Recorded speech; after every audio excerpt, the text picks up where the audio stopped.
2020 नवंबर में मेरे खालू जो कि नेदरलैंड्स में थे, वो एक गैदरिंग में जाते हैं। जब उस गैदरिंग से वापस आते हैं तो वो महसूस करते हैं कि उनको गला ख़राब, ज़ुकाम और बुखार जैसे सिम्टम्स आ रहे हैं।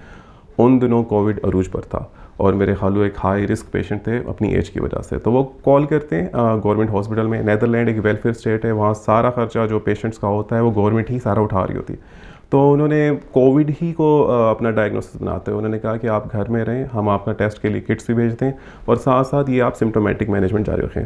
खालू वो मैनेजमेंट करते रहे और अपने आप को आइसोलेट किया, मगर वक्त के साथ साथ उनकी तबीयत और ख़राब होती रही। इतनी ख़राब होती रही कि उनका सांस बहुत ज़्यादा उखड़ने लग गया, सांस लेने में बहुत मुश्किल होने लग गई। फिर उनको हॉस्पिटल लेके गए। हॉस्पिटल लेके जाके जब इन्वेस्टिगेशंस की गई तो देखा कि कोविड जो कि एक वायरल इन्फेक्शन है वो तो था ही था, साथ साथ उनको एडिड बैक्टीरियल इन्फेक्शन भी हो गया था, उन्हें निमोनिया भी था। और जिसकी वजह से उनके जो छाती, उनके जो फेफड़े थे वो सारे के सारे ऑलमोस्ट ख़राब हो चुके हुए थे। तो अब डॉक्टर्स के पास और कोई रास्ता नहीं था कि उन्होंने कहा कि हमें खालू को वेंटिलेटर पे डालना पड़ेगा क्योंकि उनके लंग्स बहुत ख़राब हो चुके हैं और मशीन के ज़रिए मसनूई सांस देना पड़ेगा। जिसके लिए उन्होंने शिफ्ट कर दिया खालू को रोटरडैम के पास एक विलेज था, उस हॉस्पिटल में जहाँ खालू का अलग कमरा था। मेरे खालू के 4 बच्चे, चारों बड़े, चारों मैरिड और सारी परेशान के एकदम बैठे बैठाए खालू की तबीयत कितनी ज़्यादा ख़राब हो गई। उन्होंने खालू को मिड ऑफ नवंबर में वेंटिलेटर पर रखा, अपनी मैनेजमेंट जारी रखी, मेडिकेशन जारी रखी, एंटीबायोटिक जारी रखी, मगर खालू की तबीयत ठीक नहीं हो रही। मेरे खालू की तबीयत और ख़राब होती रहती है। फिर एक दिन ये होता है कि जो डॉक्टर होता है वो मेरे खालू की बड़ी बेटी से ख़ुद बात करता है। जो ये हॉस्पिटल था ये रोटरडैम के करीब एक गांव में था और वो गांव में बड़ा रिलीजियस और क्रिश्चियनिटी का अरूज था कि लोग वहाँ बड़ा रिलीजन को मानते थे। तो आके डॉक्टर ने एक बड़ी अजीब सी बात की मेरे खालू की बेटी को। उन्होंने कहा कि हम आपके अब्बू को एक थेरेपी देते हैं, म्यूज़िक थेरेपी। उसमें आप म्यूज़िक कानों में लगाते हो कोमाटोस पेशेंट के, और फिर आप उनके जो वाइटल्स, उनका हार्ट रेट, उनकी पल्स, उनमें फ्लक्चुएशन चेक करते हो कि पर्टिकुलर चेंजेस जो आ रही हैं वो रिलैक्सेशन की तरफ आ रही है नहीं आ रही। तो डॉक्टर ने मेरे खालू की बेटी को कहा कि हम जब वो म्यूज़िक लगा रहे हैं तो वो जो हम चाह रहे हैं जिस तरह की चेंजेस आए वैसी आ नहीं रही, रिलैक्सेशन वाली नहीं आ रही, उल्टा बेचैनी वाली आ रही।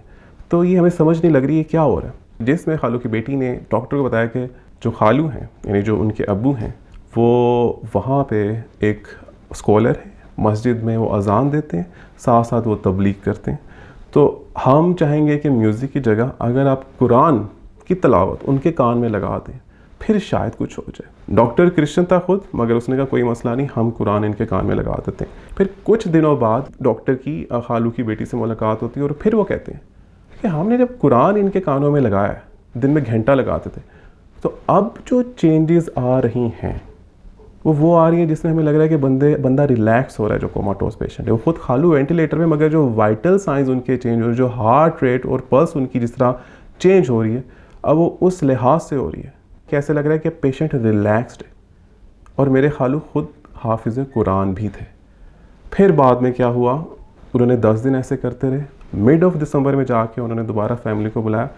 उन्होंने कहा देखें आपके अब्बू की तबीयत ठीक नहीं हो रही, ऑलमोस्ट महीना होने वाला है कि वो वेंटिलेटर पे हैं, तो अगर आप इजाज़त दें तो हम वेंटिलेटर अब उतार दें क्योंकि पेशेंट ठीक नहीं हो रहा। जिस पे फैमिली ने कहा कि नहीं, जब तक जान है तब तक है, हम आखिरी दम तक चलेंगे, हम नहीं चाहते कि वेंटिलेटर से खालू को उतारा जाए, यानी उनके अब्बू को उतारा जाए। डॉक्टर्स ने कहा ठीक है, जिस तरह अटेंडेंट्स की मर्ज़ी, हम उनकी विश को पूरा करते हुए आगे चलते हैं। तो मगर खालू की बेटी ने डॉक्टर से कहा कि आप जो कुरान घंटा लगाते थे, आप ऐसा कर सकते हैं, आप जो कुरान है उसको ज़्यादा देर लगा के रखें बस, ताकि जितना टाइम है बस उनके कानों में, बेशक वो अनकॉन्शियस में चलता रहे। डॉक्टर ने कहा ठीक है, कोई मसला नहीं, हम लगा देते हैं। अब दोबारा उन्होंने कुरान लगाया, दोबारा उन्होंने मेडिकेशंस लगाई, दोबारा डॉक्टर्स ने हिम्मत लगाई। और फिर 15 दिन बाद दिसंबर के एंड में खालू को होश आ गई।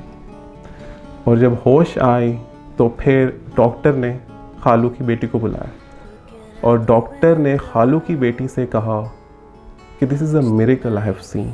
इस शख्स को वेंटिलेटर से खुदा और उसकी औलाद वापस लेके आई, क्योंकि मैंने ऐसी औलाद नहीं देखी जो सारा टाइम अपने बाप के साथ साथ रहती है और अभी हर रोज़ घर से खाना लेके आ रही है अपने बाप के लिए, और जब बाप बेहोश था तो हर रोज़ आके बेशक थोड़ी देर के लिए मिलना ज़रूर जब इजाज़त होती, और दुबाना। कहता है ये हमारे मगरबी माशरे में तो नहीं होता, मगर ये जो आप लोग मशरक़ी माशरा है, ये शायद अपने पेरेंट्स की काफ़ी ज़्यादा रिस्पेक्ट करता है। और फिर वो जो डॉक्टर जो खुद क्रिश्चियन था, वो बहुत फैसिनेट हुआ इस सारे कॉन्सेप्ट से, रिलीजन के जो इस्लाम का है।